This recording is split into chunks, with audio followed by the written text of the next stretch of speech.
Hi, and welcome to the Cosmic Prayer. I am Laura Topper, and of course, we are here today with New Thought Media Network, sharing this broadcast around the world. And if you're really interested in New Thought, philosophy, teachings, how we can use New Thought and science of mind to really change our lives and transform the way that we think and we feel to experience an ideal or a beautiful life, then you're in the right place. And of course, we use affirmative prayer, spiritual mind treatment, and the cosmic prayer each week is an invitation for a wonderful guest to come on and talk about their experience of prayer and how this has changed their lives and how they use it to help other people see that they can change their lives. So this week, I'm very, very excited and grateful because the person that we have here waiting in the wings is none other than our Center for Spiritual Living spiritual leader, Dr. Edward Viljoen. Dr. Edward is the senior minister for Santa Rosa. Ooh, little bit of a building crash next door. Santa Rosa Center for Spiritual Living in Santa Rosa. And just a couple of interesting pieces here that I really feel to read out. Dr. Edward discovered Science of Mind whilst reading the Science of Mind book on a flight from his native South Africa to the United States. And upon arriving, he searched for the nearest religious science church or center and immediately enrolled in the available classes. Wow, what an incredible thing to do, to read a book and search out the roots of where he could actually begin to learn this teaching. And now, as the leader of our community, I just feel so honored and blessed to be welcoming Reverend Dr. Edward Viljoen into the Cosmic Prayer Room. Welcome here, Dr. Edward. Thank you so much for being here today and sharing. Thank you so much, Laura. It's a pleasure to be here. And I know that you've been here on the Cosmic Prayer before and talked about prayer. And I just feel this is wonderful that you come back probably a year later with maybe a fresh idea or new insights that you can share, because we have been through so many transformations here in the world. And I'm just really interested in your idea of prayer right now, where we are right now, and how we can not only individually, collectively, empower ourselves with spiritual mind treatment, with prayer. Thank you, Laura. You know, this morning I just completed a contemplation online based on the book 365 Science of Mind, A Year of Daily Wisdom from Ernest Holmes, who's the founder of our movement, Centers for Spiritual Living. And it's such I guess a coincidence that today's reading, when I'm going to be talking to you, says it is up to you and me to make a decision to follow the course. He's talking about a practice, to follow the course of affirmative prayer and or contemplation, meditation, that will continually keep the stream of divine energy open. And I thought to myself, that's it. He's telling us something we already know, that it's the practice that is so important, having a consistent, regular time where you and I tune in to the cosmic power of prayer, to the living spirit, or whatever it is that we want to call it, so that we can engage in the day, so that we can be prepared. And it occurred to me that it's deeply personal. I have to sit every day and tune into that power. And that's more important than me trying to get you to sit in the power, in the presence, in the practice of prayer.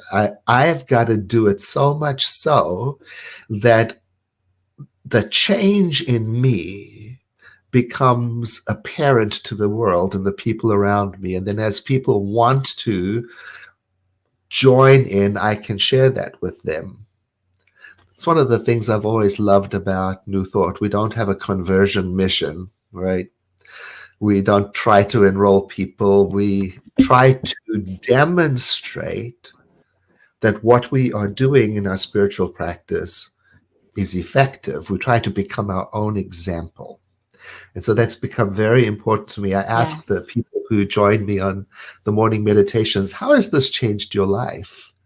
Because that's the example. And so as the examples pour out, I see, oh, I'm inspired by that example.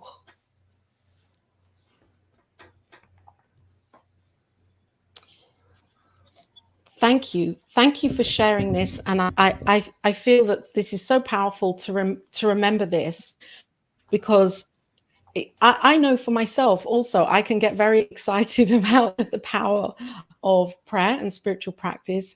And so I'm always talking about it and wanting to express to others, how amazing it is. And yet, of course, you're right. It is our own responsibility and our own individual yes that we're saying within to open up and embrace this practice and other practices, so that we can really live a full life within ourselves and see that demonstrated. And that was the teaching of the master teacher, to be the living example of the divine magnificence of divinity, and to show that ourselves. And so what happens then? How do we see? I'm sorry, you're going to say something. I could feel you Well, going you to say made me something. think when you said be the example of the shining light. It's like the example I often use is, have you ever sat down next to somebody who is all prayed up? And just by being next to them, you go, oh, you can feel it.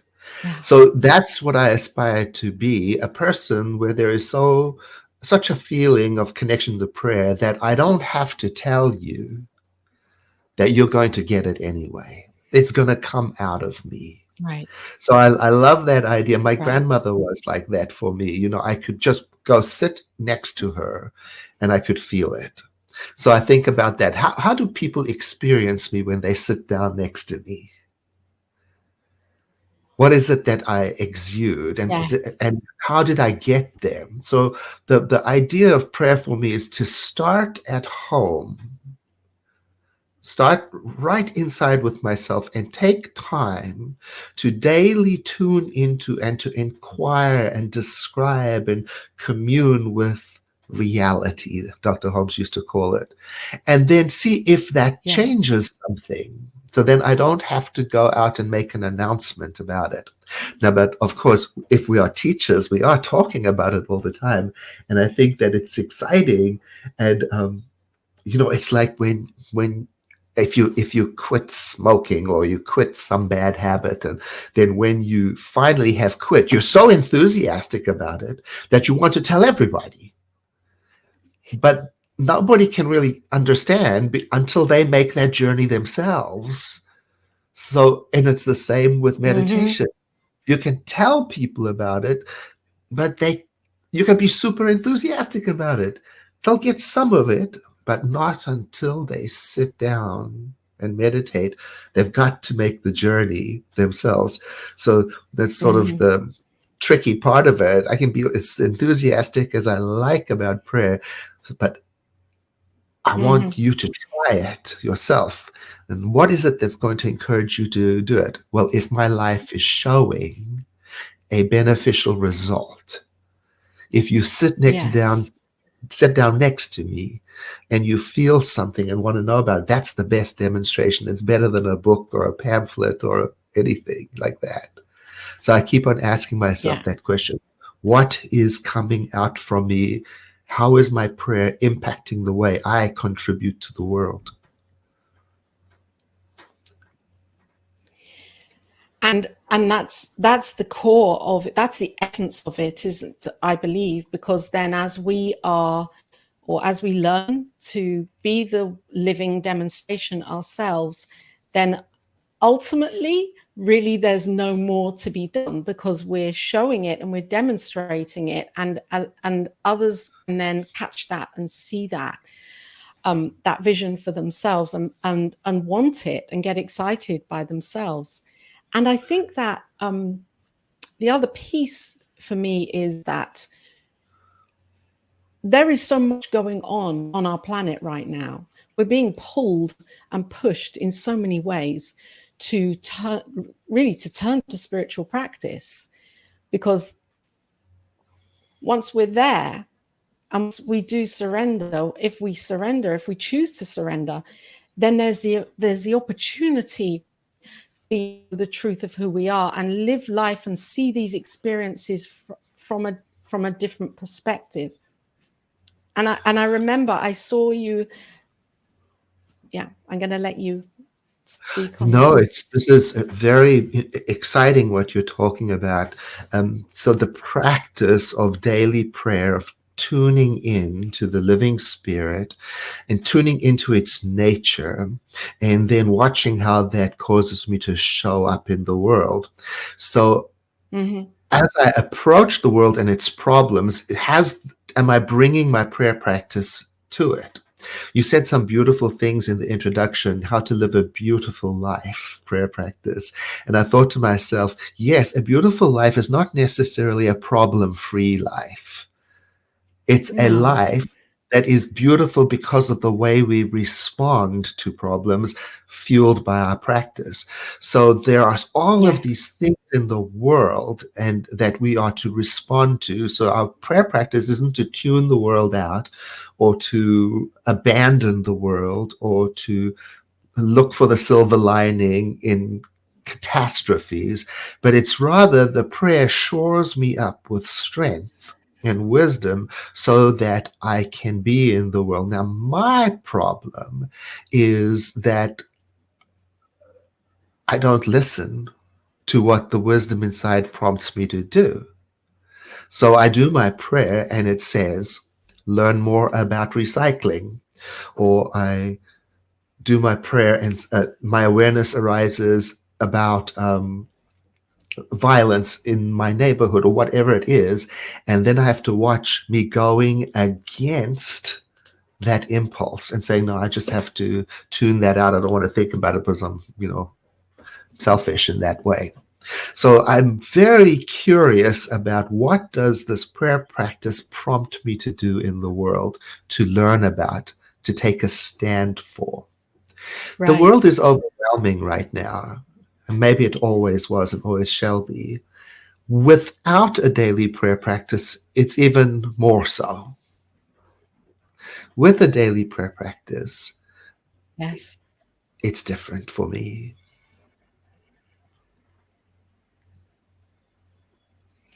Yes, because I totally agree, and also I'm so pleased that you're talking about this, because it can be so tempting to want to shut off from the news, to shut off from the newspapers, to shut off from the media, the mass message that's coming through that feels like it's completely rubbing against what I'm doing in prayer.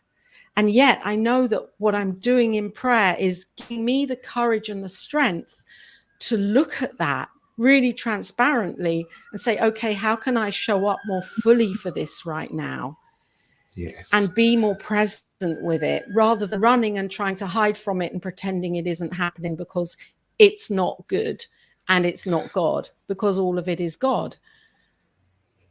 Yes. Yes. So there's something really important here that you're talking about. So the moment of spiritual practice itself I think of it as a holy time. And so in that moment of practice, I'm leaving all of my problems aside for a moment, not because I think they've disappeared, not because I'm not wanting to address them, but rather because in that moment of prayer, I'm doing my best to tune into the nature of the Holy One and be restored by it, refreshed by it. And every day that's an evolving process, because every day I understand more, I have a different view. So I take the moment and I want to leave outside the energies of insistence or clinging or urgency, or and that's what makes affirmative prayer sound so gentle and easy and fun. Well, it takes a little bit of mindfulness. So when I sit down to do my prayer, I'm going to be mindful about it and leave everything aside. Tune into that nature, let it restore me. Because most of the time in the world, I don't know how to fix the problems of the world. I don't Right. always know what the correct actions are. But is in me, I believe, as there is in you, something that does know. And am I going to give it an opportunity to be heard? If I'm busy with the news all the time and I'm busy with my work and I'm busy with all the things, and so there's all this mental activity, and this beautiful presence within is not insistent. It doesn't take over, doesn't grab the steering wheel. It waits upon us. So I leave as best as I can the world as it is, and I come and do my prayer, understanding that after my prayer, I can pick the world up again with a different perspective. And then I move in and paying attention. Now, what is mine to do? And I do have to pay attention to myself and my inclination to avoid engaging difficult things. I understand. But the way of life is, if we don't deal with the difficult things, they become more difficult. So the idea of Yes. changing my life, I think of it in a different way. I think of it as tuning in to what is already real. Yes. So less effort. I don't have to force anything. It's like I think of starting a new diet. So many people tell me, like, I have put on some extra weight during the pandemic, and they say, I'm working really hard to lose some weight. And I think that's exactly the energy you don't want in prayer. That trying hard. And it's hard to stick to it. And that's exactly the opposite energy of prayer. So I have to breathe and come into it mindfully. Affirmative prayer takes a moment of mindfulness and preparation. I'm going to let my body settle down. I'm going to try to become an observer of what my inner process. I'm not stopping thinking. I'm not generating love. There's no trying in it. There's more of a knowing. And then I begin. Which is why sometimes people will say, please, won't you do a quick prayer for me? And I think to myself, I don't really know if there's such a thing. A quick little Right. formula to say. Because if you ask me to do a prayer for you, I'm going to take it seriously. Because now, Yes. maybe I love you. And if you say to me, I'm in trouble, oh my gosh, now I'm concerned about you. Now I might even be panicked. I might even have that energy. Now you've asked me to do a prayer. Oh my goodness. Now I'm going to have to stop everything and sit still and let that be. And as best as I can, put aside my clinging and my insistence and my concern so that I can tune into that reality on your behalf. I mean, it's serious. It's beautiful. I want to be so prayed up that the energy of wholeness is the most prevalent feeling in my consciousness when I think about you.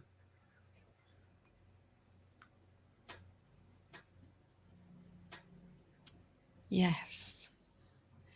And it's so fantastic what you're saying, because it's just a reminder that for me and was watching, first of all, I want to just welcome in whoever's watching here. I haven't welcomed you. Welcome, and it's great to be here with you and with Reverend Dr. Edward Viljoen. And we're talking about prayer and being the consciousness of prayer to prepare to pray. And I love that, because it feels as if, well, there's a pre-prayer awareness that we're being called to, or that I'm being called to be mindful of. Because I have heard it said, oh, we can pray quickly and rush into it. And yet I love also what you're saying is that becoming fully aware, fully present for a few moments beforehand.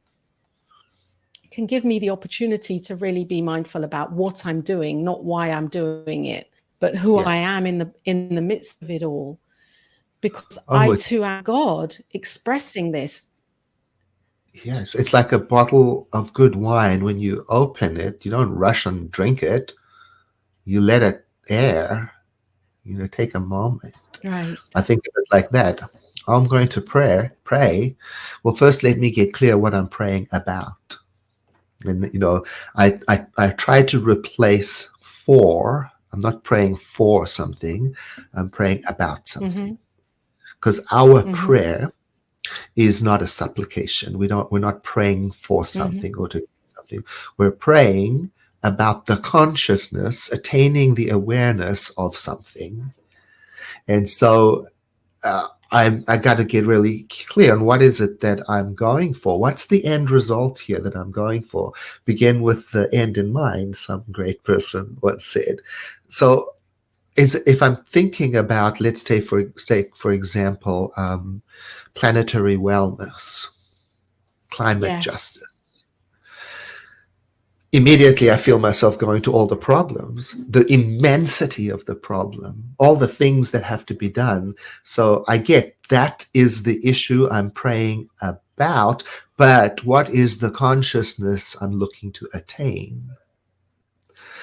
So I imagine that my Yes. prayer was already successful, and I'm on the other side now. I'm asking myself, what is the reality now I'm experiencing?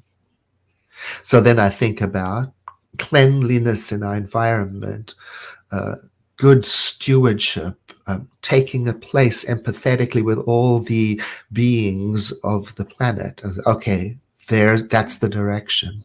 So I'm praying about the unity of all life.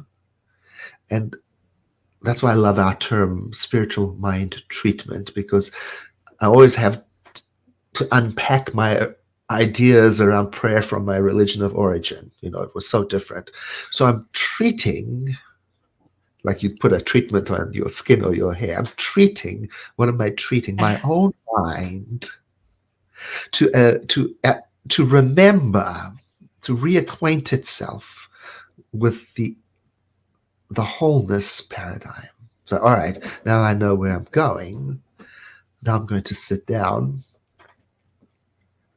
And again, I'm going to take time to tune in and begin the prayer work. So it's not typical in our form of prayer to say, please, Lord, change the nature of the course of the events. And we don't have that. It's more meditative. It's more like remembering. That's what it feels like. And sometimes in the prayer, my intellect will bump up to, well, how's that going to work out? I don't know how this is going to work out. Okay. I've departed from the prayer atmosphere and I've gone into brainstorming. Then I just bring my Yes. mind gently back, place it in the practice without judgment, just watching, because you cannot stop your thinking. You cannot stop your intellect. Just watch. And then I speak to it, to my deeper self, and say, it may very well be the case that I don't know, but there is that within me which does know. And I'm tuning into that now. I'm tuning into that now to be inspired by it, guided by it. And I may have to stay in that practice for quite a while, depending on the severity of the problem that's tugging at me. So I find for me prayer is to be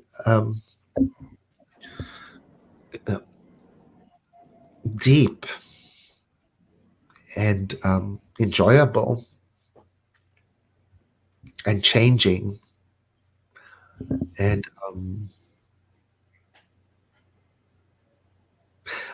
if I And don't keep in the habit, I start slipping. right. And I really like that word deep. I like the idea of deep. I love the permission around going deep, because I think in our society whole, we're being trained with mass consciousness, quick with everything. to be quick with our actions, with our responses, with our reactions, with social media, with the way we respond to people. It's almost like there's this expectation to have things done very quickly. And I know that there is no time in the mind of the infinite and in the mind of God. And yet in our humanness, I think time can be very useful, because it can allow for an opportunity to actually not look at time and to really go deeper down and expand out, rather than rushing through everything. Oh, absolutely. The difference between mindful and mindless is a difference of speed. So the fast moving mind is characterized by reactiveness. It's energetic, it's hot. And as we slow down the mind, and we'll talk about how do we slow down the mind, it begins to cool down and become more mindful. And one of the ways of doing that is by allowing the mind to do what it does, because oftentimes the mind is reactive, and when you can excite it, So you begin to watch and realize there's a part of me that watches what my mind does, and in that allowance, it creates an opportunity for things to slow down. And if you think about the speed of doing certain things, like, for example, making love.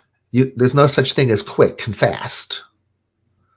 If you're being affectionate with somebody, you have to be present and tuned in. That's true of prayer too. So there's no quick about it in prayer.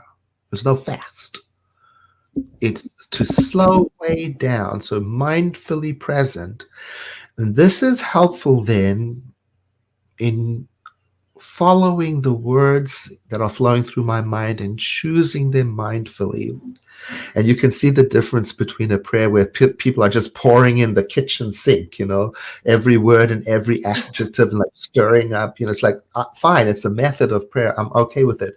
But for me, I want to mean what I say and say what I mean. And I want to understand what it is that I'm contemplating on. So often prayer in this method can sound like you're having a conversation with yourself, and you are. The self of you is having a conversation with the self of you, and your whole self is taking place within the self of all, and so you're having a conversation. And so I will often say, the living spirit is eternal. And then I pause right there to ask myself if I understand what I just said in my mind. Eternal, and I'll explain it to myself, means forever and ever, meaning there's no time when it didn't exist, meaning past, present, and future, meaning accessible right now. And so I'll explain that to myself, and then the living spirit is everywhere present. Oh my goodness, can't rush through that. What do I mean? What is everywhere present? It means here, and it means here, and it means here, and it means there, and it means, it means there is no center. There isn't a spot where God is not, is a cute phrase. And so that is truly a cosmic thought. I have to tune into that. That means I'm in this. I occupy the same spot that you do. Wow, that's a lot to wrap my mind around. I haven't even got into the second step of prayer yet. I'm still explaining to myself what the nature of the divine is. So what does that mean? Then I'll say something like, the living spirit is permanent. Well, what does that mean? It means the same yesterday, today, and tomorrow. It means not changed by such things as what are happening in the world. You see, so the effect of this inquiry is that it tills me, and it tunes me into a way of thinking that is slow, mindful, deeply spiritual, holy. And then I relate myself to what I've just discussed. So you can see this takes a moment. I haven't even got to the request or the demand or the subject yet, because I got to get this part done. I remember one of my early teachers said, look, if you get that first part right, you don't really need any of the other steps of the prayer. No, no. I'm with that. I'm with that. That if I really feel into the knowingness of the first two steps, then I feel I'm there, and it's Yeah. all done. It's like within me, I've got there within myself, and what more is there to request? I've realized it already in the first two Right. stages. Then, if I can keep myself remembering that as I move through the world, now I've got a difficult conversation, let's say, for example, with the neighbor.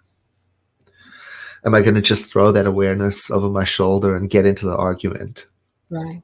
Now I'm standing there and I'm watching the argument, let's say, and I'm thinking, where is the idea of everywhere present right now? Right. Where is the idea of oneness right now? Because my first instinct is to say it's them. Well, it may be, but I got to take care of this side of it. Can I respond in this moment in the nature and the style of the prayer that I just contemplated? And it's the same with you're talking about the fastness of the online world and the quick bites of information and the seeming liberty we have to say anything we like to anybody without taking responsibility for the emotional wake that it leaves. Well, let me not be like that. So if I'm going to make a comment online, if I'm going to respond to an email, if I'm going to write to a politician, let me first do my spiritual mind treatment. And then from that, now, in that imagined argument with my neighbor, it doesn't mean I'm going to be a doormat or I'm not going to address issues or that I won't have any boundaries or I won't take responsibility for my part. I'm not just going to whitewash it and say it's all good and it's all lovely and let's not upset the apple cart. No, I'm going to continue engaging with life, with politicians, with neighbors, with family, but I'm looking at the how of it because I know what my why is. My why is to fully express and demonstrate more of the unity of life. That's my why. So how I speak becomes important. So every time I feel indignation rising in me, I wait and think, what is the more beautiful way to say this? Of course, life is not going to stop being life, and I have to learn also to move quickly in the world at the same time. Sometimes things can be urgent. Like, for example, the other day, one of my friends cut his finger in the kitchen, had to get him to the emergency room super quick. There's no time for me to sit down and think about it, right? Right. Have to take action. But here's what I discovered. Because I have an ongoing practice, when emergency appears, I know where that place in consciousness is and I can travel to it more quickly. So even while I'm moving fast and taking care of urgent things and speaking in direct, targeted bite size, I am closer to that mind of peace because I've had a practice. So even as I'm driving to the emergency room, I am in a way in the prayer mode because I'm saying to myself the things that I would say in an ordinary prayer moment. There is only one life. Yeah. It is everywhere present. All things working together right now for the revelation of wholeness. I am guided from within by a power that knows. And I'm saying this and at the same time driving carefully and monitoring where I'm getting attached and trying to dismantle it. So in that way, prayer, affirmative prayer, can become a way of life for the entire day. Oh,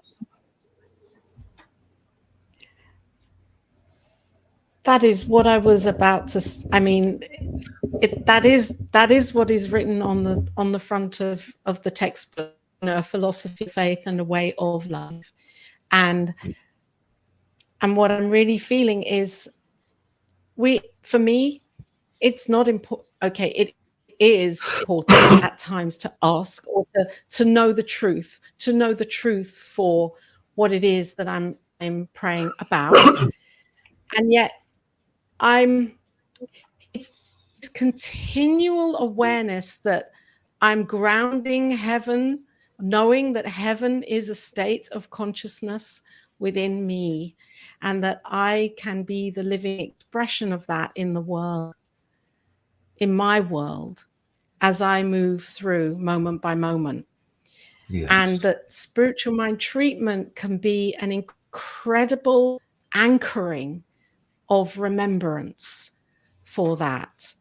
And I love how you're bringing this forwards right now for me to hear and others to hear, that spiritual mind treatment, it really is about changing or transforming our own consciousness as a practice, rather than seeking to change it from out there somewhere. Yes. And it's so important in this practice to make room for the entire spectrum of human feelings, because it can sound like that prayer practice just crowds out all these juicy, wonderful human experience like grief and sadness and reactivity and anger and all those things that are part of the human condition. So I also take time to investigate all of my feelings as part of my prayer preparation. So I don't, crowd out. If I'm feeling angry, I'm going to figure out what is it about, and I'm going to find a way to express it. If I'm feeling sad, I'm not going to rush through it. I'm going to journal about it. What a powerful tool. If I notice a feeling, oh, I feel unsettled, I'll get out a journal. I'll write on the top, I feel unsettled. And then I'll write out I get into it. I pour it out on the page. Because I already know what happens if I pretend I'm not unsettled, or if I pretend I'm not angry. I don't become more spiritual by pretending I never get angry. I don't become more spiritual by pretending life doesn't have real challenges or that I'm not afraid. So I write them down, I look at them, I use one method of inquiry or the other to allow those human conditions and feelings and emotions to be present, and indeed to value them. Because, anger, somebody once told me, is a sign that a need isn't being met or a boundary is being crossed. Well, I want to look into that.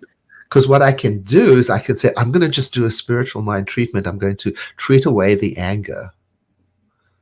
But nothing, no understanding, no inquiry into the cause. So I got to be careful of that. That is why this new thought is not positive thinking. Yeah. It's much deeper than that. Much deeper. There is a positivity in the practice, but there is also an acknowledgement of the complexity of life and the immensity of all the possibilities, and to pretend that we are not human is disastrous. Totally.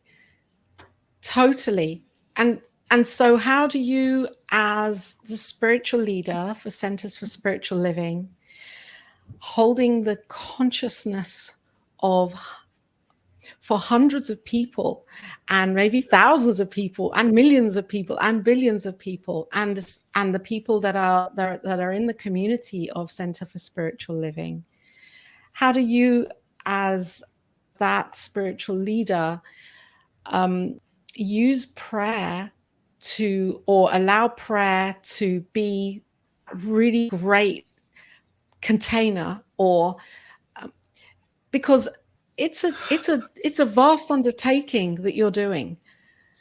You know, if I think of being a practitioner, I'm a practitioner, and so what comes across my way, I practice. I use spiritual mind treatment, and I'm a practitioner. That's the heart of who I am.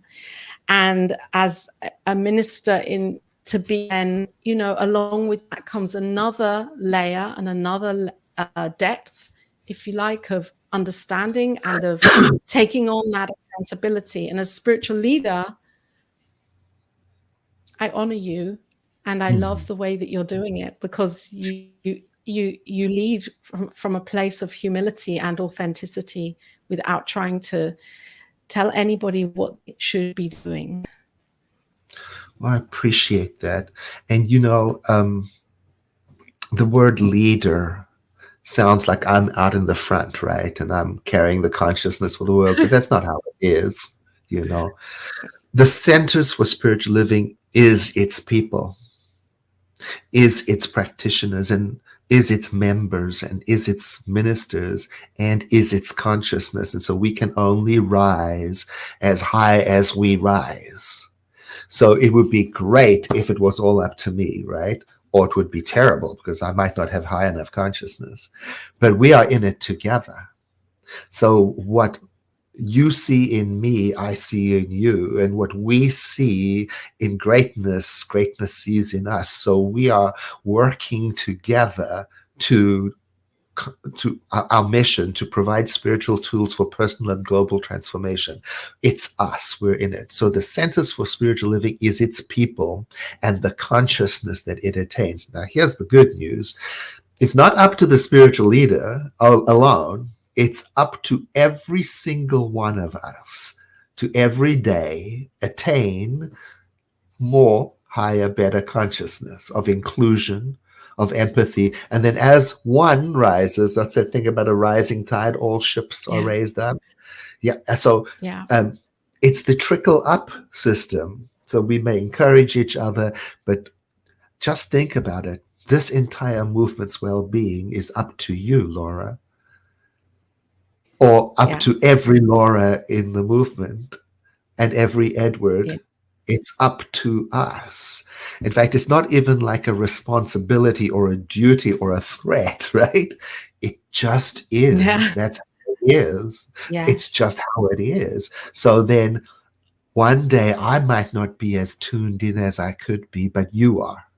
You are. So you're carrying it on Tuesday. And on Wednesday, Gary Smith in who knows where is pulling it up. And so together we're going like this and opening up to the reality. So then I just pay attention today. Who's on duty? Somebody's on duty somewhere. And tune into that.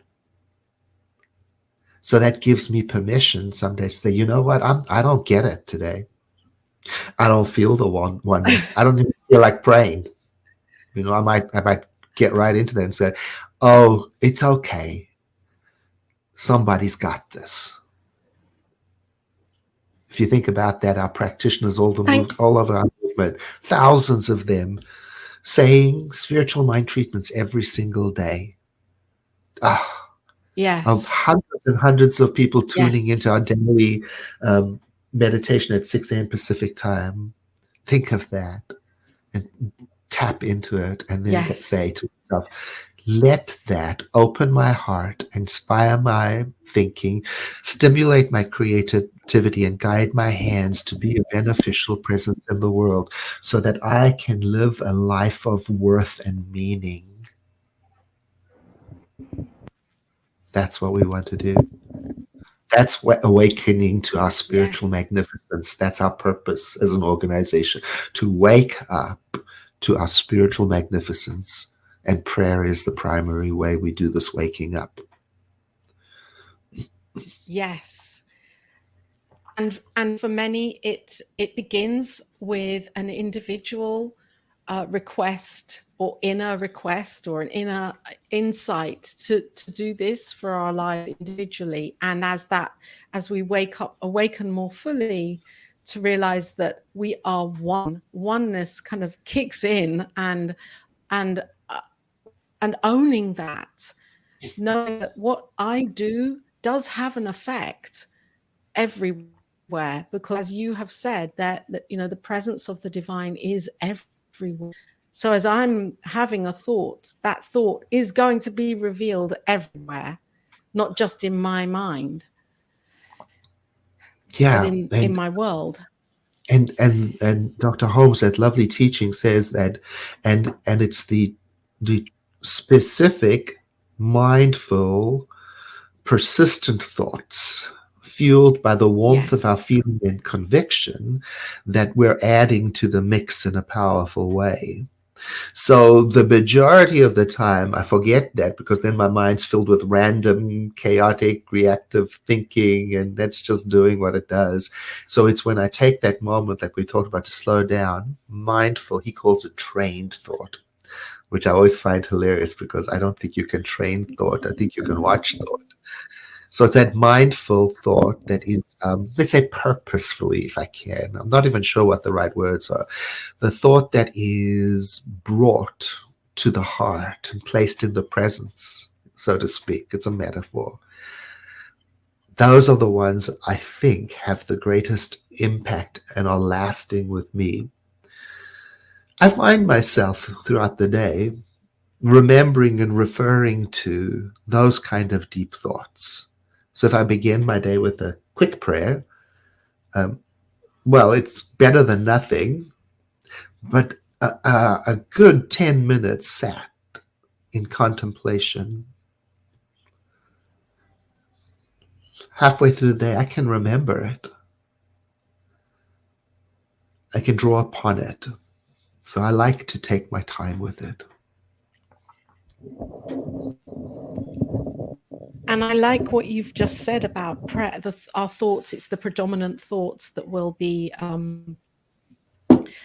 made manifest, because I think that gives us permission as a community to not take the phrase.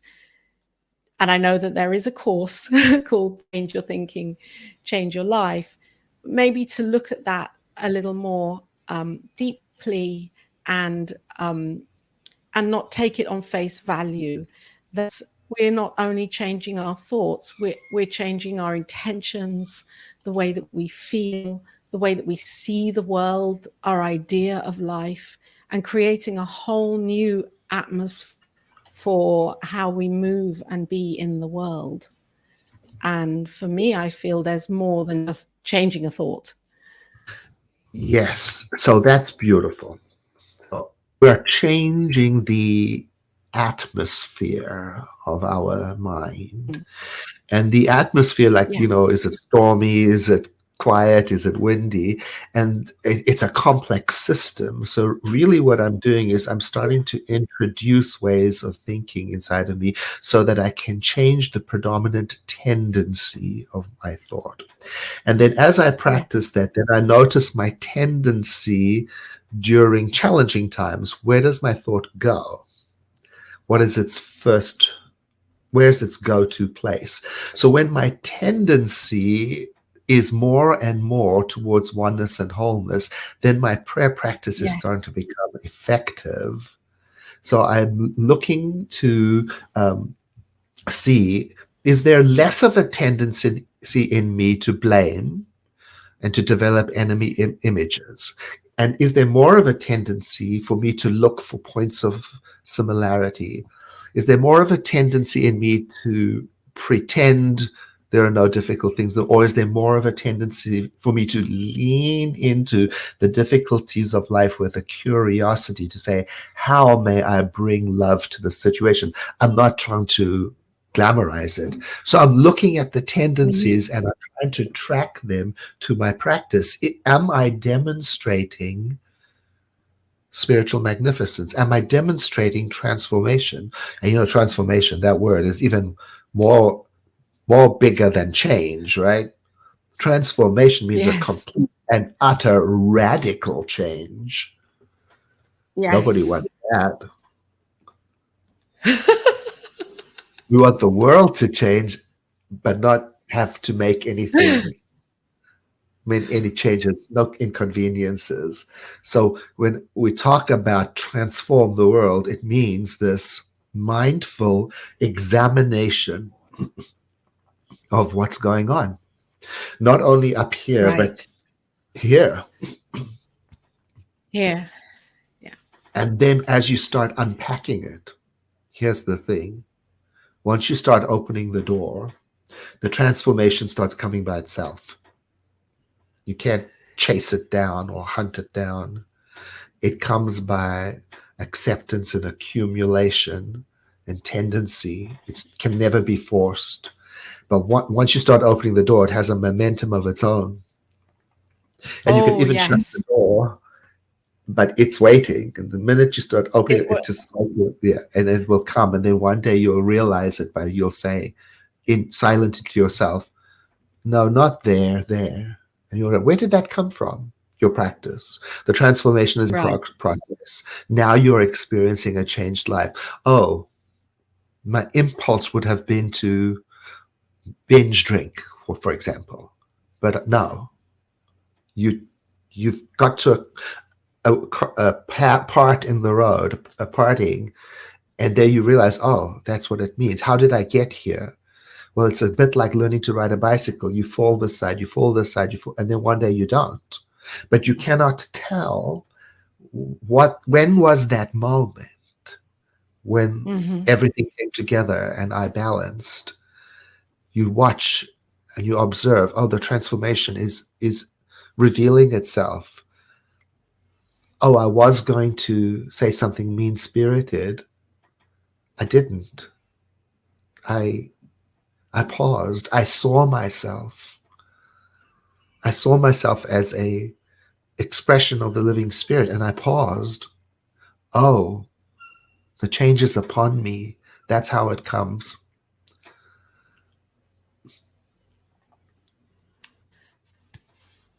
Thank you, Reverend Edward, for being here and for being a part of this conversation, a dynamic part of this conversation today, and for opening up a deeper understanding and allowing me to see it differently, to know and feel prayer differently. I'm really moved by your insight and your wisdom, and I want to thank you for saying yes to being here on the Cosmic Prayer. And maybe there's something that you'd like to share with people right now. If there's a few sentences or something that you'd like to say as the spiritual, as the person that's kind of holding all this with everybody, not for everybody, with everybody at Centers for Spiritual Living. Do you have a message right now? Yes. There is one thing that we all know how to do, that we came into this life pre-programmed to do, and that is to love. We need no instruction. We need no book learning from it. We know how to do it.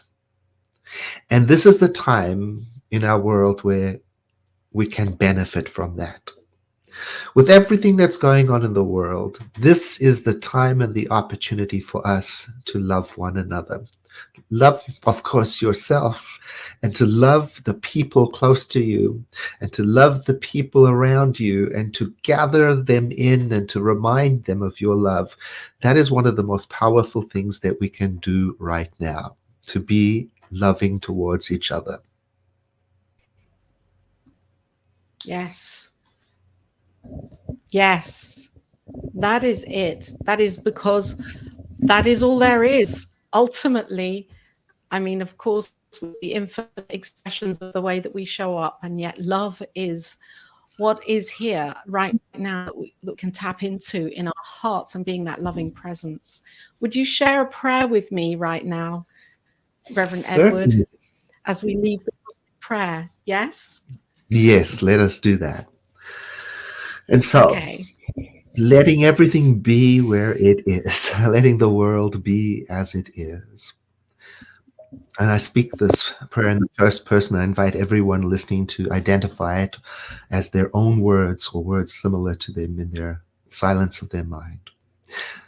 There is only one living spirit, the center of all that is, the source of everything. It is eternal, everywhere present, permanent. It is life itself, it is reality, and it is beyond all qualities and names, and yet words are what we have to work with. So I call it today by its most ancient name, love.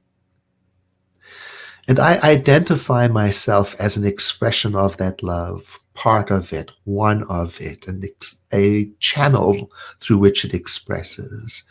And I identify Laura as part of the same center of love in every person on this call. And from this identification and with our shared heritage in mind, I realize that not only are we connected, no matter where we are in time and space through this spiritual awareness, but we are each one of us a point of expression within this beautiful, expansive, creative mind.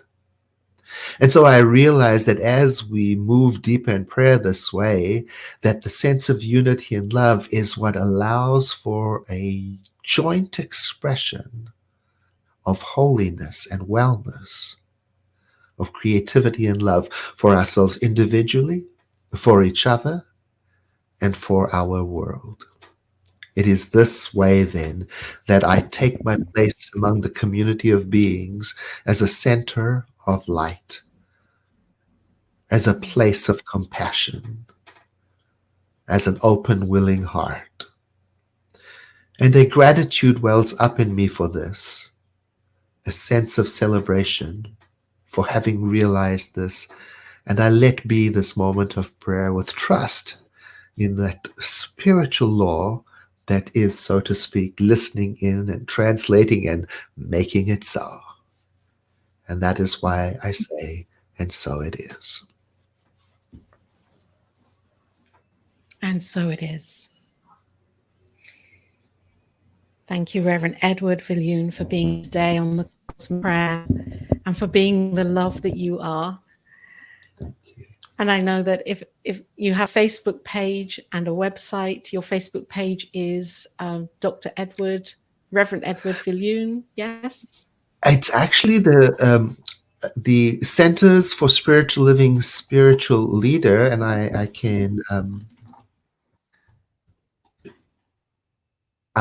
send that to you. It's rather a nice page. It's for me and for whoever else is going to be the spiritual leader. So if you go to facebook.com and do /CSL spiritual leader, you'll find me.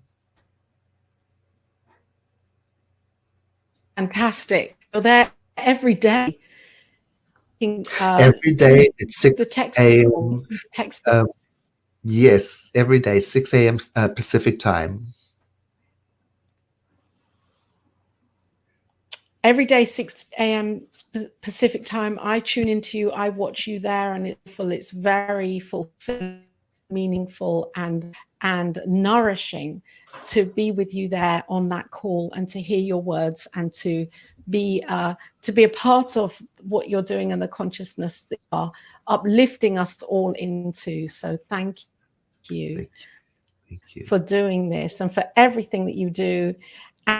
And I also wanted to just remind Dr. Edward, Reverend Edward has beautiful, amazing books on Amazon that you can. I'm going to put the link here in the description, and one of them is the Science of Mind for Beginners. So even if you feel that textbook may be too complex or too big or bulky or not comprehensible, then please do go and have a look at Dr. Edward's books, and you'll find something that you can really tune into and enjoy. Thank you, Laura. You just reminded me, I gave 100 copies of my book, Ordinary Goodness, to our home office. And so if you purchase that book from our home office bookstore. It's a fundraiser. All of the funds go directly to our home office. And the book is Ordinary Goodness. It's about how to live a life of worth and meaning by drawing upon compassion and kindness and so on, and faith. Fantastic. I'll put that into the link here for the show as well. And so people can download that or buy it from home office. I'll find the link for that, the relevant link. Thank you, everybody, for watching, for being here, for being present. Thank you, Reverend Edward, and thank you to New Thought Media Network for all you in service to humanity, bringing programs like this one every single day of the week to the world, to inspire us all to know and to remember the truth of who we are as love. I'm going to just pop the website link up here and the donate button, the love offering. You're welcome to go and have a look at our wonderful new website, and feel free to look at the offerings that are there. And again, Dr. Edward, thank you for all that you are. Thank you for being on the Cosmic Prayer today. It's a pleasure. Thank you. Bye now.